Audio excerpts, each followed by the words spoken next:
MIB adalah pelan jangka panjang untuk memastikan Majlis Belia Malaysia terus relevan.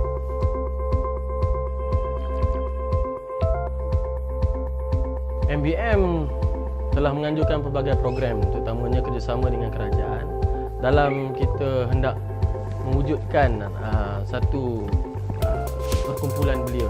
Antara program-program yang dah kita buat adalah antaranya Perhimpunan Hari Belia Negara, Sempena Hari Belia. Antara program yang saya rasa cukup signifikan dan paling penting adalah Majlis Perhimpunan Belia Negara. Inilah realiti program Majlis Belia Malaysia yang sebenarnya membawa suara anak muda, isu anak muda supaya ianya dapat diselesaikan.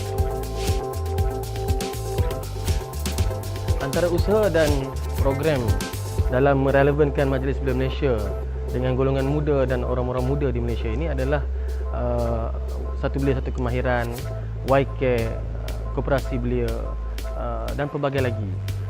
Tapi yang paling utama dalam kita menghadapi pemurnian Dasar Belia Negara ini, kita memberi fokus kepada mewujudkan kepimpinan pelapis dalam program MIB 300. Kita hendak mewujudkan pemimpin-pemimpin yang boleh mewarisi pertumbuhan-pertumbuhan belia kita. Dan juga kita memberi fokus juga di samping itu di bawah digital platform yang kita wujudkan. Digital platform ini penting supaya kita dapat dekati dan menyantuni semua orang-orang muda, terutamanya dalam platform digital yang begitu hebat dipergunakan oleh anak muda. Yang paling dekat dengan hati saya adalah gerakan Belia Prihatin, yang mana kita dapat menggarap semua golongan muda tanpa mengira latar belakang, agama, pendidikan dan sebagainya untuk sama-sama menyumbang kembali pada masyarakat. Dan saya yakin perkara ini sebenarnya dapat dekatkan lagi golongan muda dengan Majlis Belia Malaysia. Assalamualaikum. Apa khabar?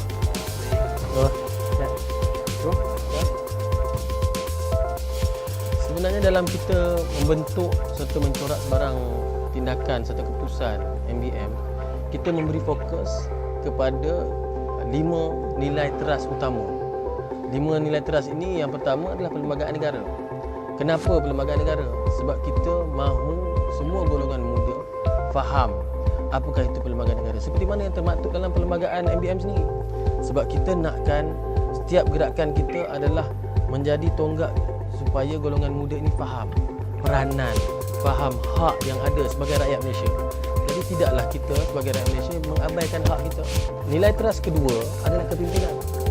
Dalam memastikan kelangsungan sesuatu institusi seperti Majlis Belia Malaysia atau negara kita Malaysia, kita perlu ada pemimpin pelapis yang boleh kita harapkan untuk memastikan institusi kita ini terus bergerak dengan besar. Jadi Majlis Belia Malaysia memberi fokus untuk melatih pemimpin pewaris untuk mewarisi kepimpinan ini. Nilai teras ketiga adalah kerja berkumpulan dan kesepakatan. Dalam kita hendak memastikan setiap objektif kita itu tercapai, kita perlu bersifat kesepakatan itu sendiri.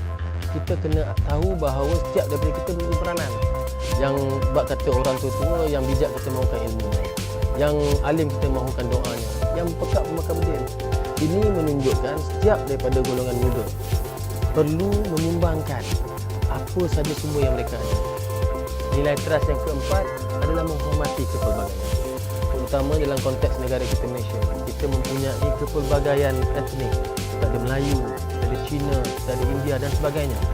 Jika kita boleh menghormati sensitiviti rakan-rakan kita, barulah kita dapat mencapai sebuah negara bangsa yang benar-benar bersatu. Nilai teras yang kelima adalah pendekatan kreatif dan bersesuai. Dalam kita hendak merelevankan Majlis Belia Malaysia, kita perlu sentiasa kreatif dan perlu bertindak secara reaktif dan responsif terhadap kehendak dan belia masa kini. Barulah kita, Majlis Belia Malaysia atau apa-apa institusi, boleh terus mendekati belia, boleh terus membawa suara belia secara holistik. Ini adalah formula yang terbaik untuk kita terus menjadi relevan terhadap orang muda. Untuk mencapai matlamat yang telah ditetapkan, Majlis Belia Malaysia telah menggariskan 6 strategi utama. Hasil dan pendanaan, peruntukan sumber, penaja dan ahli, penerima produk dan perkhidmatan, pengurusan organisasi, pembangunan staf, dan pekerja belia. Sukarelawan adalah asas kepada gerakan. Maka Majlis Belia Malaysia telah menyediakan platform Sahabat MBM untuk golongan muda menyumbang kembali kepada negara. Majlis Belia Malaysia merupakan institusi terancang yang bukan sahaja menyampaikan perkhidmatan dan mengadakan program, malah turut menguruskan kaki tangan sekretariat, menyelia pentadbiran dan memastikan kelangsungan aliran tunai. Bagi tujuan advokasi untuk organisasi dan isu belia, Majlis Belia Malaysia mengambil pendekatan dengan menganjurkan perbincangan meja bulat, dialog, perhimpunan aman, serahan memorandum dan mengeluarkan kenyataan media. Sebagai badan induk pertubuhan belia di negara, peranan MBM sangat penting dalam usaha pembangunan belia di negara ini.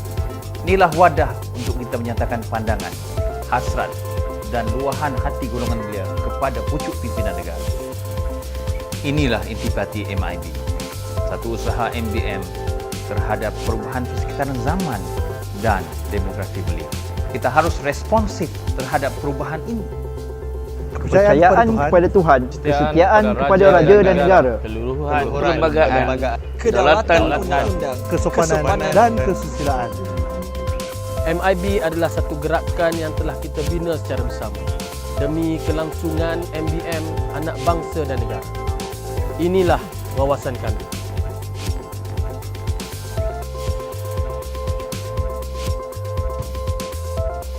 Kami bersama MBM.